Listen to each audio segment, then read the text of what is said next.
ધોલો ભક્તિ અમને આવું વચન આપી દીધું છે, અમે ક્ષેત્રના છે, આવો ભય એને પ્રાપ્ત કર્યો.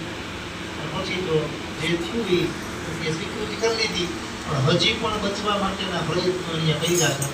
કેવા? તો કે એ જ સમયે માત્ર આ સૃષ્ટિ ઉપર પરાંબા ભગવતી સમસ્ત બ્રહ્માંડની અંદર હતા. સૃષ્ટિ કાર્યની રચના માટે વિષ્ણુ પરમાત્મા અને બ્રહ્મા બે દેવ તત્વ આ સૃષ્ટિ ઉપર હતા. બાકી સર્વત્ર જળ હતું, અને જળમાંથી ભગવાન મહામાયાના પ્રભાવથી આ સૃષ્ટિનું નિર્માણ થયું છે. એટલે મધુ અને કૈટવને વચન પ્રભુએ માંગ્યું અને બંને આપ્યું, પણ બંનેએ સ્તુતિ કરી અને ભગવાનને કહ્યું કે હે ભગવાન, જ્યાં સ્થળ હોય ને ત્યાં અમારો મસ્તક ઉગાડજો, અમારો સંહાર જ્યાં સ્થળ હોય ત્યાં તમે કરો. અમારું મૃત્યુ તમારા હાથે નિશ્ચિત છે, અમે તમારા વચન બંધાણા છે, પણ અમારું મૃત્યુ જ્યાં સ્થળ હોય ત્યાં થવું જોઈએ. એટલે પરબ્રહ્મ પરમાત્મા ભગવાન શ્રી હરિ વિષ્ણુ પરમાત્મા મનની અંદર મૂંઝાઈ ગયું કે હવે અહીંયા તો સમસ્ત બ્રહ્માંડની પૃથ્વીમાં માત્ર ને માત્ર પાણી પાણી પાણી પાણી સિવાય બીજું કંઈ નથી.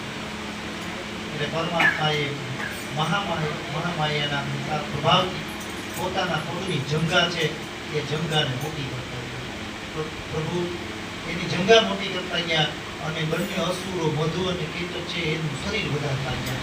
આવા શક્તિશાળી અને તેજસ્વી હતા બંને.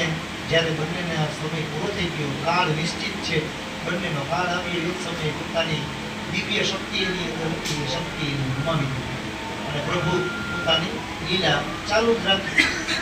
આમ પરમાત્માએ મધુ અને કૈટવને પોતાની જંગા ઉપર સ્થાપિત કર્યા.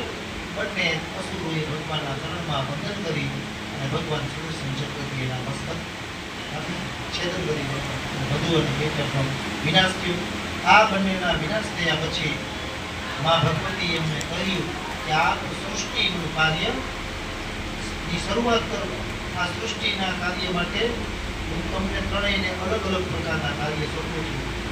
બ્રહ્માજી, વિષ્ણુ અને મહેશ ત્રણેયને કીધું કે તમારે બ્રહ્માજીને કહે કે તમારે સૃષ્ટિનું નિર્માણ કરવાનું છે, વિષ્ણુ ભગવાનને પાલન પોષણ કરવાનું અને સાક્ષાત મહાદેવને સૃષ્ટિને સંહાર કરવાનું છે.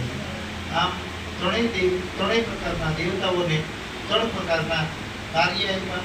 ત્યારે ત્રણેય દેવાએ કીધું કે સૃષ્ટિનું કાર્ય તો તમે સોંપી દીધું, પણ અમારે કાર્ય કરવું કેવું? એટલે અમે ત્રણેય દેવીના ચરણની અંદર ગયા કે હે દેવી, અમે સૃષ્ટિનું સર્જન કરવામાં કઈ રીતે સફળ થઈશું? કારણ કે પૃથ્વી તો દેખાતી જ નથી. અમે ત્રણેય શક્તિનું